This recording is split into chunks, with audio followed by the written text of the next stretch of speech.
그 2500년 전에 부처님께서 모래숲 밑에서 깨달음을 얻었다라니까요. 그리고 깨치고 나서 이제 이 깨침을 누구에게 전수할 것인가 했을 때 함께 공부했던 그 오비구를 찾아가죠. 그래서 오비구를 만나갖고 사성제를 설하고 중도를 설하고 연기법을 설했어요. 딴 것들은 뭐 부처 이전에 이후에 조사들이 나와서 부처를 보조해주는 많은 경전들을 만들고 했는데 요 사실만큼은 그 성철 스님께서 공부를 해보니까 요것만큼은 부처가 한 거 진짜 맞다 할 정도의 근거가 있어요. 그래서 성철 스님은 그 오비구를 만나서 사성제와 연기와 중도를 설한 것은 맞다 인정했어요. 어쨌든 간에 그 맞다고 보고, 그러면은 부처님은 그때 사성제와 연기법과 중도를 설할 때 그 지식을 오비구에게 전달해 주고 싶어서 이야기한 것이 아니고 그것을 들음으로써 깨달음을 얻도록, 벌써 아마 부처님의 초기부터 아마 그 손가락과 달은 구별돼 버리죠. 사성제, 중도, 연기법 이것들은 뭡니까? 달을 가리키기 위한 하나의 손가락 역할을 했죠. 부처님 이후로 이제 쭉 내려오면서 대승불교도 만들어지고 뭐 공인이 불공인이 뭐 또 뭡니까? 6식이니 7식이니 8식이니 하면서 뭐 대승기승론도 만들어지고 유식론도 만들어지고 쭉 이제 그 불교를 받침하는 그 받침대들이 쫙 만들어졌다 아닙니까? 그러나 그 전부 다가 뭡니까? 손가락에 불과하다. 부처님이 사성제를 설하고 12연기를 말하고 중도를 말할 때 그것을 가르쳐주기 위해서 설한 건 아니다. 그것을 들음으로써 깨달으라는 거죠. 그러니까 깨달음에 이르는 하나의 손가락 역할을 했다 이런 이야기 아닙니까? 그러나 부처님의 그 깨달아야 뭐가 된다고 이야기하는데도 불구하고 그 깨달음은 도저히 깨닫지 않는 사람들에게는 뭔 말인지 모르죠. 그래서 그 깨달음은 뒤에 두고 그 다음에 연기법, 중도, 사성제를 쭉 발전시켰죠. 지금 그 경전들 뭐 법화경이니 뭐 그 무슨 경이니 뭐 할 거 없이 법화경 또 뭐 무슨 뭐 아이고 법화경하고 화엄경, 아이고 저는 법화경하고 화엄경이 항상 헷갈리더라고요. 그러고 뭐 반야심경, 반야경, 뭐 반야경 600권 개사고 뭐 다 결국은 깨달음에 이르기 위한 안내 책자에 불과하다. 성철 스님 이야기 한 번 더 하면은 그래요. 그 모든 경전들은 서울 가기 위한 안내 책자에 불과하다. 그 안내 책자만 맨날 읽고 앉아있으면 뭐하냐. 뭐 아무거나 하나 들고 조금 뭐 둘러가는 한이 있더라도 일단 자기가 서울에 도착하려고 출발을 해야 된다요. 그게 발심. 그게 발심이잖아요. 발심도 하지 않고 계속 뭐 사성견이, 12연기니, 중도니, 화엄경이니, 법화경이니, 뭐 반야신경이니 계산하면서 손가락만 자꾸 빨고 있으면은 달은 언제 봅니까? 그래서 아마 그 달마대사가 부처님의 28대 손입니다. 그래서 중국으로 왔죠. 중국으로 와서 저기 어딘가 소림사 위에 가면 그 동굴이 있다더구만요. 아이고 나도 시간 남아 꼭 그건 한번 가보고 싶어요. 거기서 9년간을 몸소 참선이란 게 뭔지, 참선을 통해서 선을 뭔지, 그리고 깨달음이 뭔지 몸소 보여주고 있었다 아닙니까? 그래서 그 밑에 해가가 나오고 해가 밑에 승차이, 도신, 홍인, 그 다음에 해능 이래 나왔다 아닙니까? 그리고 해능에서 그 정원 행사, 남학 해양 뭐 또 다른 제자들도 많은데 그 두 사람이 대표적으로 또 나왔고 그 밑에 제자들이 이쪽에 석도 이쪽에 마조 석도와 마조가 내려오고 쭉 내려오면서 그 다음에 이제 선이 이제 진짜 마조하고 석도에서 선이 확 이제 꽃이 피죠. 꽃이 피면서 이쪽에 남아계양 쪽에서 그 마조 밑에 이제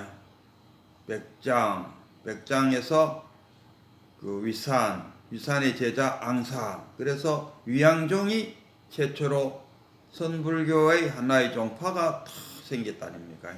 그래서 그 위양종이 생기고 그 다음에 내려와서 임재종이 생겼다 아닙니까? 우리나라의 종파가 이 임재종 종파를 맥을 잇고 있다 그럽니다. 그리고 저쪽에 정원행사 쪽에서는 그 동산각 자기의 제자 조산이 엄쳐서 그 조동종을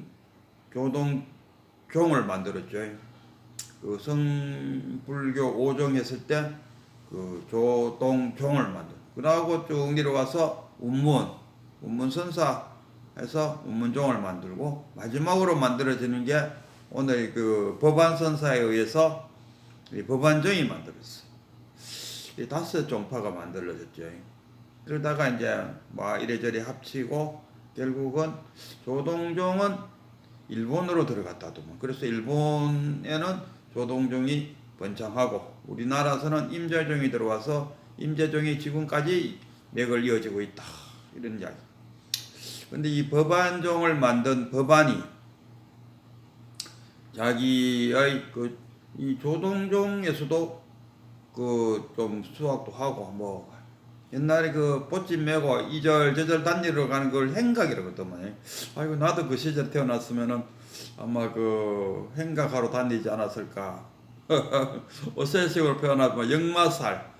저도 요새 여행 같은 걸 좋아하고 하는 거 보면 아마 저에게도 역마살이 많았을 것 같아요. 그래서 어느 한 절에 머물지 못하고 큰 스님을 찾아서 이절저절 다니면서 좋은 말씀도 듣고 그 당시에 뭐 그 절집에 들어가서 돈 줬다는 이야기는 없어요. 가만 막 밥 먹고 잠자고 하는 거는 다 공짜였는 것 같아요.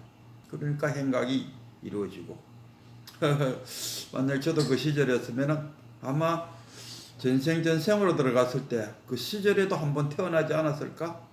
그 시절에 한번 태어났더라면은 아마 행각하면서 생활하지 않았을까 하는 그 생각도 해봐요. 근데 그 법안이 이제 행각을 하면서 그 자기 이제 도반들하고 같이 이제 행각을 했죠. 행각하다가 날씨가 너무 안 좋고 비가 너무 많으니까 이제 가지를 못하니까 그 가까이 있는 어떤 남자의 가봤는 모양이에요. 그 가니까 늙은 노인승이 하나 있더라 이런 이야기입니다. 그래서 뭐 그 당시에도 이제 법안하고 그 법안 도반들은 그 젊고 하니까 이기양양하고 뭐 자기 나름대로 한번 도를 깨치보겠다는 뭐 많이 돌아다니고 또 좋은 스승들한테 좋은 말도 듣고 했으니까 이제 반의사는 돼 있었다 그런 생각이 들어요.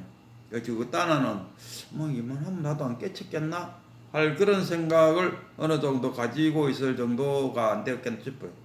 그래서 이제 자기 도반들끼리 앉아갖고 무슨 이야기하고 있는 것을 이 늙은 스님이 이렇게 가만히 듣고만 있었어요. 그러니까 뭐 유심히 어떻고 모든 것이 뭐 마음 먹기 달렸다 해서 저끼리 막 그렇게 샀는 게라요.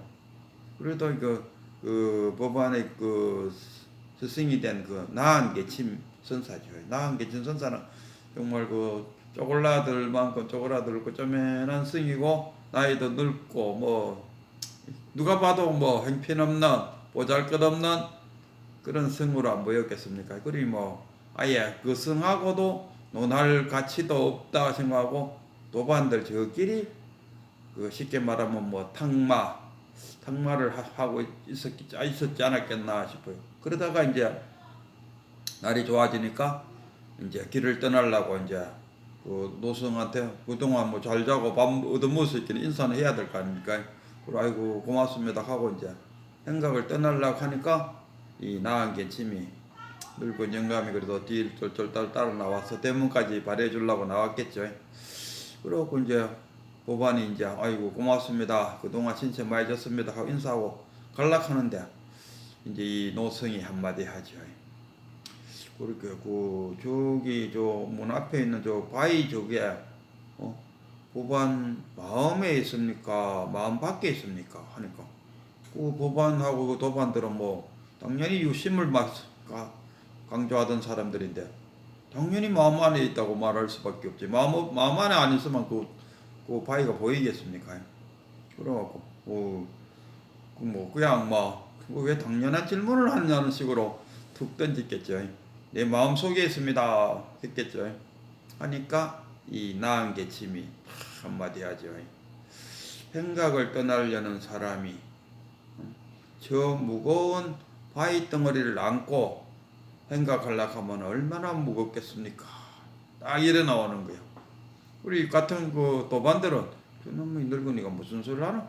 뭐 대수롭지 않게 여기고 뭐 갑시다 하고 앞장서 가는데 법안은 그 소리를 듣자마자 뭔가 하는 그게 탁 떠올랐죠. 그래서 법안은 자기 도반들 보고 나는 여기 남겠다. 이 노승에게 나는 법을 배우겠다. 도반들 당신들은 가려면 가시오. 하니까 도반들은 보이기는 뭐 조그마한 뭐 노승 하나가 형편없는 노승이 그 바위고 마음속에 안고 가려고 하면 얼마나 묻겠어. 헛소리처럼 들리는 게 뭔 소리 하고 있노? 뭐 안고는 왜 가?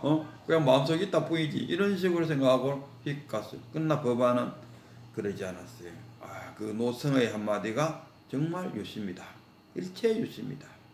여기서 내가 법을 깨쳐야겠다 하고 남아서 그 노성을 받들고 깨쳤다. 그래서 이제 그 절을 하나 이제 연다 아닙니까? 쉽게 말하면 우리식으로 한번 식당을 하나 열듯이 신장 개업을 쫙 한다는 거예요. 그때 그 동산 계통에 뭐 다른 어떤 계통 장경 아마 법안도 장경에서 장경 선사 밑에서도 또 많이 공부도 하고 했는데 그리고 그 장경 선사의 그 스님 하나가 와갖고는 누구의 법을 읽고 있습니까? 하니까 나야 나온 게 진법을 읽죠. 하니까 아니 장경 밑에서 공부시건 하고 왜 장경의 법을 안 읽고 나한 법을 읽느냐고 또 한마디 하다가 결국은 그 법안한테 혼났죠. 혼나고 나중에 다시 법안의 제자가 되었고 그 성도 깨쳤다.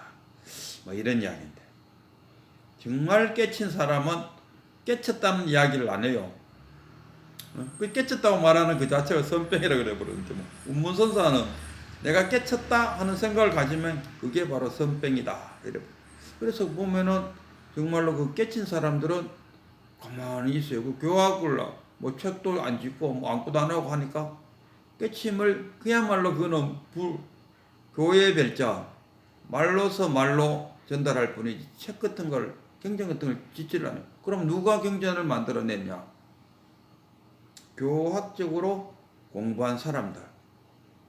정말 깨친 사람들은 깨친 거에 대해서 이야기하지 않는데 그 깨침에 관한 책을 지은 사람들은 거의 깨치지 못한 사람들이 책을 짓다 보니까 뭐가 어떤 일이 벌어졌냐. 자꾸 손가락만 늘어난다. 다리는 간략하지도 않고 손가락만 자꾸 늘어나고 그 또 공부하는 사람들은 그 손가락만 자꾸 바라다 본다니까. 물론 서울 가려면은 안내 책자를 넉넉하게 읽은 사람들이 서울 가면은 제대로 서울 구경하다 내려오겠죠. 안내 책자를 하나도 읽지 않는 사람은 서울 가서 아이고 여기에 뭐 있구나 저기 가면 뭐 있구나 그때마다 이제 하나씩 깨칠 뿐이고 안내 책자를 넉넉하게 읽었는 사람들은 서울에 가면 뭐 청계천은 어디 있고 육산별등은 어디 있고 정화대는 어디 있고 모세 뭐 용산 어디 있고 한강은 어디 있고 쫙 깨고 있는 사람들 그 사람들이 서울 탁 갔을 때는 여기 그거네 저기가 그거네 내가 책에서 봤는 그게 이거네. 그러니까 책을 안내 책자를 많이 읽은 사람과 읽지 않는 사람의 차이는 어디서 나느냐? 서울에 도착했을 때 차이가 나는 거죠. 그러나 아무리 많은 책자를 읽은 사람과 책자를 읽지 않는 사람은 서울에 도착하지 않았을 때는 지난해나 갔다. 그러나 안내 책자를 많이 읽었는 사람들은 서울에 탁 도착했을 때 그게 도움되죠. 도움됩니다. 그래서 이 어떤 선사들이나 보면은 공부하지 마라, 책 읽지 마라 하는 거, 책을 읽지 마라는 게 아니. 너무 많이 읽지 마라. 그러니까 서울에 걸어가야 되는데 서울에 걸어갈 생각은 안 하고 앉아 계속 책만 읽고 있다 이거라. 그러니까 책 읽지 말라고 하는 거지. 그 책을 보지 말라는 말은 아니죠. 그 책만 보고 앉아 있지 말고 실제로 일어서서 서울로 걸어가시오. 이 말을 선적으로 표현하면은 책을 읽지 마라. 책을 읽지 마라 하니까 생각나는 게 어느 동자승이 그래도 스님 낚시하는 법은 배워야 되지 않겠습니까? 하니까 큰 스님이 하는 말 이놈아 바닷물을 한 입에 다 마시게 되는데 그깟 낚시는 배웠어 뭐하게 깨치고 나면은 바닷물을 한 입에 다 마셔버리는데 그깟 낚시질은 배웠어 뭐하노 이야기입니다. 오늘 그 종록록 69척에 나와 있는 주인공이 남전선사인데 뭐 남전선사 하면 남전선사 자체로도 유명하지만은 그의 제자 조주선사 무자 하도를 두게 한 또 우리가 잘 아는 뜰 앞의 잣나무니라 차나 한 잔 드시게 그러건 시켰나? 그 조주선사의 스승이 남전 후에 뭐 마조 후에 뭐 그 중은행 남학해양 후에 해너 뭐 이래 가지 않습니까? 그래서 남전선사 자체도 유명하지만 그의 제자 조주로 인해 갖고 남전선사가 빛을 발해요. 그 남전 후에 마조 선사가 있는데 마조 밑에 도인이 100명 넘게 났는데 마조의 10대 제자가 있었는데 남전은 그 10대 제자에 들지도 못했어요. 그러나 우리는 남전 제자의 10대 제자가 누구인지도 몰라요. 그러나 우리는 남전은 알아요. 남전이 이렇게 훌륭한 스승으로 이름 날릴 수 있는 것은 그야말로 조주선사라는 걸직한 제자가 있었다. 제자가 뛰어나야 스승의 그 공을 뭐 절반으로 줄이지 않는다. 우리가 그 율곡과 이의도 물론 유명한 훌륭한 선비였지만은 그러나 돈에 찍힐 정도로 유명했던 것은 밑에 제자들이 또 유명했다 이런 이야기죠. 그래서 이 남전이 한 이야기가 이제 오늘의 그 공안입니다. 이 사람들은 그 깨달지 못하지만은 그 짐승들은 오히려 더 깨닫는다 하는 이야기는 무슨 가만 그 분별심으로 인해 갖고 저게 아이고 위대한 스승이다 우리가 그 존경하는 아이고 저 진짜로 선사가 났네 뭐 개사고 뭐 하는 그 스승은 오히려 오물을 한 바가지 덮으시고 앉아 있는 것이다. 그렇게 차라리 저 들판에서 묵묵히 풀을 뜯어먹는 묵묵히 풀을 뜯어먹는다는 그 자체가 뭡니까? 자신이 시절 인연을 만나서 지금 여기서 자신의 지혜를 갖고 자신의 본분사를 행하고 있다. 이 자체가 깨쳤다. 그러나 우리 선사든지 뭐 이 인간들은 그 분별심, 망각, 집착, 망상 이런 걸로 인해 갖고 오히려 짐승보다 못하다. 깨침에 있어서 짐승보다 못하다. 오히려 짐승들은 분별, 망상, 분별심이 없기 때문에 그 자체가 바로 자신의 본분사를 행하고 있으니 바로 이것이 깨친 인간보다 낫다 하는 것이 오늘의 그 공안인데 거꾸로 뒤집어 말하면 뭡니까? 분별심, 명예, 뭐 돈, 권력, 명예 이런 것들을 놓고 내가 깨치겠다는 그 생각마저도 다 전부 다 이뤄놓는다. 뭘 이뤄놓는다? 아상을 이뤄놓는다. 자신의 아상을 아상이 뭡니까? 자신의 그 참나를 덮고 있는 게 아상이잖아요. 원래 면목을 뒤덮고 있는 게 그게 아상입니다. 그 아상을 싹 밀어놓으면은 태양이 구름에서 싹 비껴나서 밝음을 비추듯이 그 아상을 내려놓으라. 아마 이 남전 스님이 그 법당에서 그 대중들을 위해서 한마디 한마디 그 본 뜻이 뭐냐 이랬을 때 여러분 깨달음을 얻으려면은 아상을 내려놓으세요. 이 한마디 아니었겠나 싶어요.